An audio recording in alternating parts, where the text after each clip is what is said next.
started the Time and Space Machine a couple of years ago. I've been working with a DJ called Era Laucan on a project called Beyond the Wizard's Sleeve, which is basically a kind of taking my kind of love of psychedelic records from being a teenager. I kind of took that to Errol, and you know, his background is very much more of a kind of dance DJ, and he kind of brought a different angle to it, and so we started working together as Beyond the Wizard's Sleeve.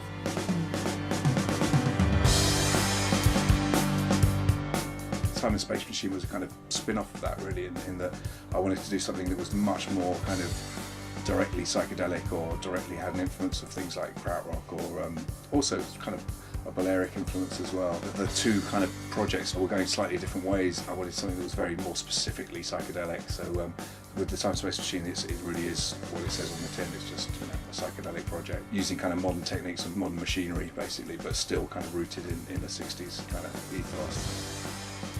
In previous bands that I've been in, I used to get very, very involved in the artwork, and with the Time and Space Machine, because I've got a very good relationship with Luke Insect, who does the artwork, I basically just say to him, make it psychedelic, and that's it. So I kind of trust his vision. I knew of Richard in London through some of his comps and his compilation stuff and his DJing, but when I moved out of London down to Lewes, which is just this weird town in the middle of nowhere filled with kind of Wicker Man freaks and kind of pagan sacrifices and stuff, someone at a label I was doing some designs for, a Wall of Sound, said, oh, you should hook up with mate Richard, he's into the same kind of stuff as you. Over many sessions in the Lewis Arms, we kind of realised we like the same sort of things. We ended up just chatting kind of psychedelics for about 4 or 5 hours, went back to his house in the middle of nowhere, and he was like, oh, I think your style graphically could come collect them anyway.